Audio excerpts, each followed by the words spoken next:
just a big step for me, but I don't regret it at all, and we'll always support Ohio State. Hey, Dwayne, when you were throwing, did you hear how quiet it got in the room? In the room? No, I mean, I don't listen to the noise. I mean, it's like playing the game. I don't really hear anybody in the shoe either. So just be able to go out there and throw today was a lot of fun. Last time with my guys, and it's been a blast. You prove you're a top 5 pick? I mean, it's up to the team that wants to pick me, but I feel like I'm the best player in the draft. Dwayne, just the idea that this is their last time throwing. Just the last time throwing meaningful passes. Probably hit me later today, but just be able to have this last official Ohio State workout, last official pro day. I just took it one day at a time leading up to it, and it's been a lot of fun. From the last workouts done with the guys until today, it's been a blast, and I appreciate the university. Hey, Dwayne, doing it here, sort of at the home field advantage. Saw the family was here. Yeah. Is there a comfort level just being on this field? I feel comfortable everywhere. Just like having the advantage, I could play in Indy, throwing Indy the night before. Yep. Get to throw here, so I've been here before a lot of times. So I feel like I get pretty comfortable wherever I'm throwing to. So it's been just from the first route with Corey and Jalen, the guys that I just came in, we were pretty on spot. So. Do you think the receivers made some money today? Yeah, a lot of it. Terry did great. Johnny did great. Those other two guys did an awesome job as well. Mike did good too.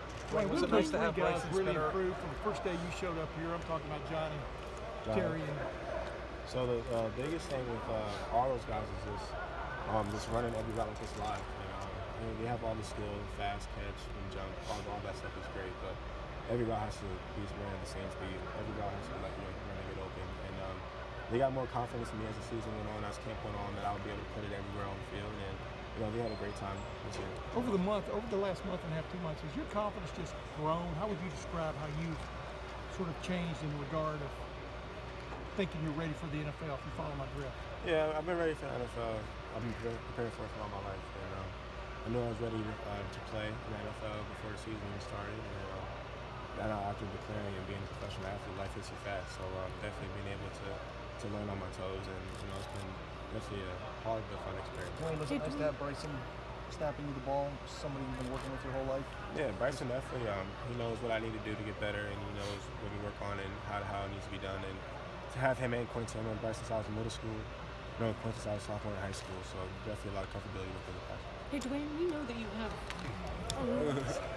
a really impressive Rolodex. I know that you worked out a little with Charlie Fry and getting ready for the NFL. Who else have you been working out with? For this pro day combine? For everything. Just as I know more quarterback coaches than like anybody, so that's why I'm curious. From a young age, from Darren Slack and Steve Clarkson and George Whitfield and guys you've seen today. The biggest thing is I just want to keep getting better and learning. Every one of those guys taught me something different going into this process, and really great coaches. Have you been able to look back and have any fun with this process, or is this all just kind of serious and go? You have to have the happy medium between the two, having fun, but then knowing that it's a slow business at the end of the day, and that being a professional athlete is no more classes, no more tutors, no more meetings, and it's up to you to wake up and get stretched out, wake up and get treatment. So definitely a lot of responsibility. Dwayne, the accuracy that you showed in college, at the NFL level, how much even more important is it to be able to put balls in small windows? Yeah, so what me and Quincy say is that in college is windows, and the NFL is keyholes. So to be able to put the ball in spot anywhere is definitely important, and then really all comes down to timing, anticipation, and accuracy, and to be able to know the guys out before he's there, and I feel like I have a great feel for that. You do feel like, again, of all the things the quarterback has to do, you feel like that is one of your main attributes, is that you have that skill? Yeah, to be able to anticipate windows, to throw over top of defenders, and be accurate all over the field is something I feel like I'm pretty strong at. How long have you been able to hit a guy on the run, dead stride? How long have you been able to do that? Since about 8 years old. Yeah. So did it just come natural? Did you have to work at it? Did you find it just came natural back then? It just came natural. I just feel like I have a great feel of hitting moving targets and knowing the trajectory of the football, how much RPM needs to be added to it, and how fast the ball needs to be in the air, and it's a whole bunch of stuff that happens in 0.002 seconds, and it just processes so fast. And to be able to still be able to throw with defenders and people in my face, it just makes it that much more fun. Dwayne, how important were Terry McLaurin, Johnny Dixon, and Paris Campbell into developing that level of accuracy? I mean, I feel like I had that since I was a little kid, and biggest thing is just getting adjusted to different speeds and going from high school to college. I'm throwing lacrosse kids in high school, so now I'm throwing a 4-2, 4-3 receivers, and they're moving. So you have to fasten your feet up and be able to anticipate, especially versus press coverage that we see all the time in practice at Ohio State. And my freshman year, having Marshawn Lattimore and Garyon Conley and Malik Hooker and Denzel was a young guy at the point, but all those guys just got me ready to play. And to be able to throw it to them today, like how was that? Was there an emotional aspect to it? Really just as we prayed before we went out there, it's the last opportunity, and just make the most of it. And it was a great feeling to be able to go out there today and spin the rock clash for the last time. When you were in New York, you were questions, getting New York Giants questions even in December. Now it's kind of flared up again with are they interested? What can you say about the Giants and number 6 pick and all that kind of stuff?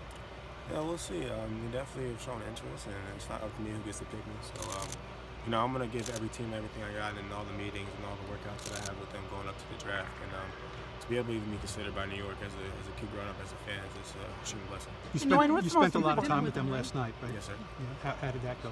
Dwayne, what's more important to you, being drafted as high as possible, or are you more worried about where you fit in as a quarterback?